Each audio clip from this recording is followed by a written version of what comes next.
Good evening, you're now with me, Radzi Ahmad, for TVS Nightline. Here are the headlines for tonight. Sarawak achieves remarkable progress in the first annual report of the Post-COVID-19 Development Strategy PCDS 2030. And Gabungan Party Sarawak Chief Whip Dato' Ibrahim Baki dismisses claims by former Law Minister Dato' Zaid Ibrahim as misinterpretation of maritime law.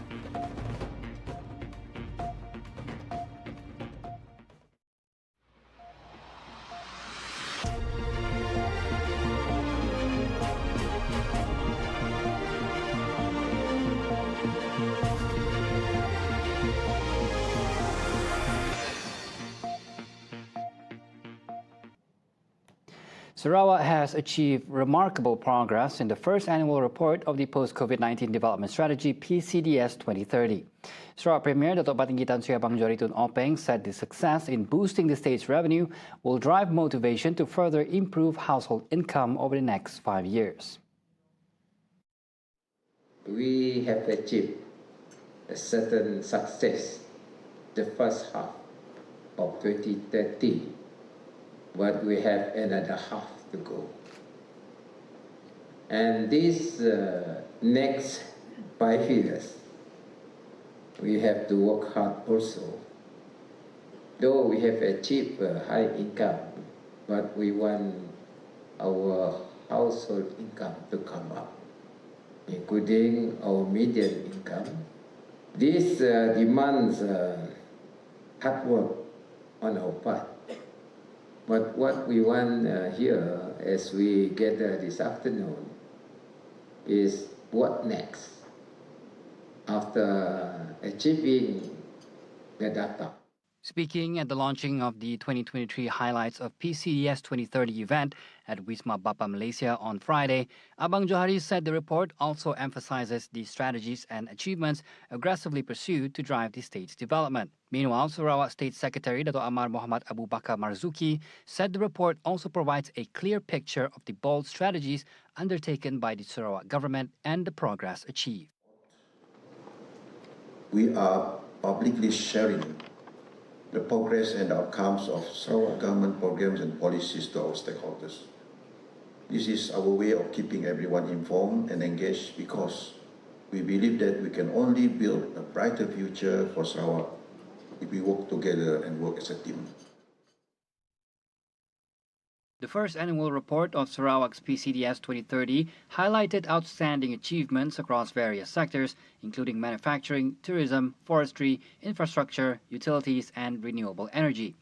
The manufacturing sector attracted 21.4 billion ringgit in investments, creating over 11,000 new jobs. In the tourism sector, Sarawak recorded 9.99 billion ringgit in revenue, with 3.9 million tourist arrivals. In the forestry sector, 32.5 million trees were planted between 2021 and 2023. The report also highlighted infrastructure development, with 31,577 kilometers of roads completed statewide.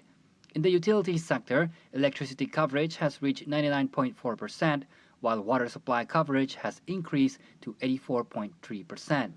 Meanwhile, Sarawak's renewable energy sector maintains a 60% renewable energy mix and sold 5 million renewable energy certificates in 2023. In other news, Gabungan Party Sarawak GPS Chief Whip Dato' Ibrahim Baki has dismissed the statements of former Law Minister Dato' Zaid Ibrahim as a misinterpretation of maritime law. He pointed out that the two concepts Zaid raised, the ability to exploit petroleum resources and the territorial limits of a state, should not be compared, describing such views as inaccurate. Ibrahim, who is also Satok Assemblyman, said that all states, including Sarawak, retain the right to regulate petroleum extraction and oil field development on state land, while federal authority to develop petroleum is dependent on licenses, leases, and certificates issued by the state. He argued that Sarawakians have every reason to feel aggrieved, as their rights to exploit petroleum resources have been eroded by laws that may exceed Parliament's constitutional authority. On the geological territorial limits of Sarawak, Ibrahim said no one can dispute that the 1954 order in council extended the boundaries of Sarawak to include the seabed and subsoils forming the continental shelf contiguous to the territory waters. He added that Malaysia's claim to sovereignty over the continental shelf under the United Nations Laws of the Sea or UNCLOS 1982 does not affect the rights and authorities of Sarawak or the territory of Sarawak. Finally, Ibrahim said Sarawakians want all the laws that safeguard the territory of Sarawak and its rights to petroleum resources and downstream oil and gas industry respected and duly complied with by all parties operating in Sarawak.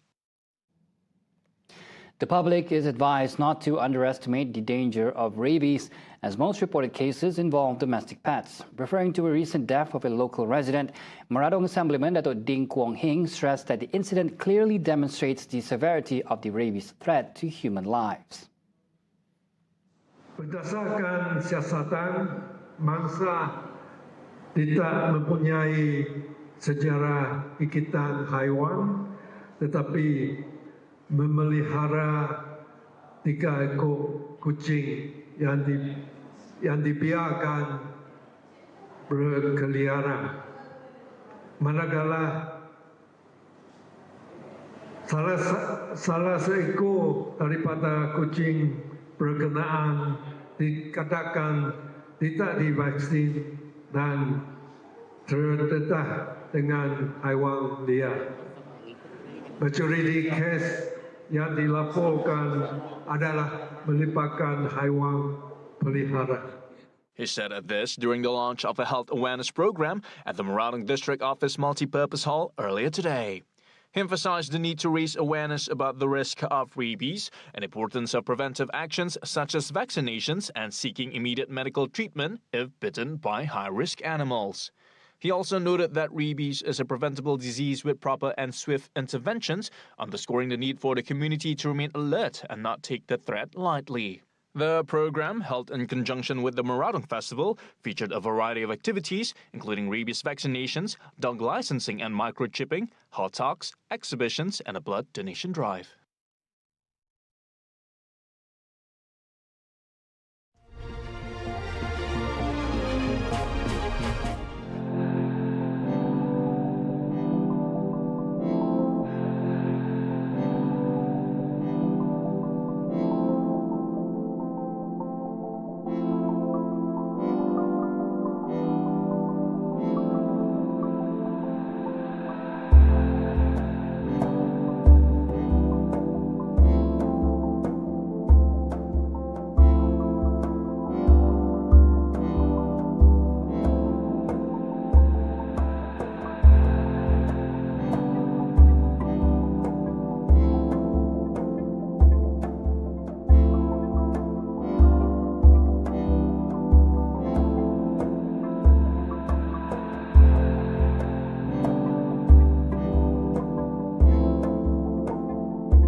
Prime Minister Datuk Sri Anwar Ibrahim attributed political stability, clear policies and the commitment of civil servants as the foundation that forms the Madani government's success. He added a number of positive changes have been achieved through the cooperation of various sectors during his 2-year administration. Banyak anjakan ini dilakukan oleh mereka. Dan keberkesanan pelaksanaan dasar ini adalah kerana komitmen atau iltizam barisan penjawat awam yang menunjukkan kesediaan mereka untuk melakukan reform dan perubahan dan pelaksanaan yang jauh lebih cekap sekarang. He said this during the town hall session of the 2 years of Madani government program and the 2024 National Public Service Reform Convention earlier today. Anwar also praised private sector efforts in helping accelerate national development. He highlighted that the skills and expertise of this sector play a critical role, while the government acts as a catalyst to ensure policy success. He emphasized that the Madani government remains committed to positioning Malaysia prominently on the global stage. The event also included the launch and signing of the Deklarasi Kuala Lumpur, Tekad Bersama Perkhidmatan Awam Malaysia by representatives from all state administrations. Sarawak State Secretary Dato' Amar Muhammad Abu Bakar Marzuki signed on behalf of the Sarawak State Government.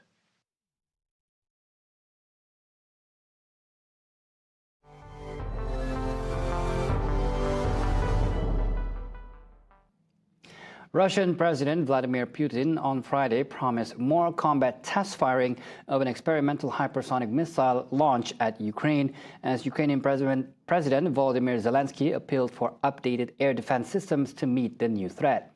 The latest statements from the leaders came hours after Ukraine's parliament shut down over heightened fears of a missile attack. A day after Moscow fired the new missile at the Ukrainian city of Dnipro, Putin said that there would be more tests of the new Oreshnik missile. Успешно. Я вас с этим поздравляю. И, как уже было сказано, мы будем эти испытания продолжать, в том числе и в боевых условиях, в зависимости от ситуации и характера угроз безопасности, которые создаются. In a televised meeting with military chiefs, Putin added that Russia would also begin serial production of the experimental weapon. Experts believe it flies at 10 times the speed of sound and may be able to strike targets up to 5,500 kilometers away. Volodymyr Zelensky said it was already looking for updated air defense systems from its allies in response to the new threat. The introduction of the new weapon has further raised tensions in the nearly 3-year-long war and comes as Kyiv's forces are struggling on the ground. See the world closer with TVS as we bring you the latest news updates both locally and internationally. For more headlines anytime, anywhere, just head on to our official website at tvsarawak.my or follow us on our social media platforms at TV Sarawak. And those were the updates on TVS Nightline. I'm Razi Ahmad. Thank you for watching and have a good night.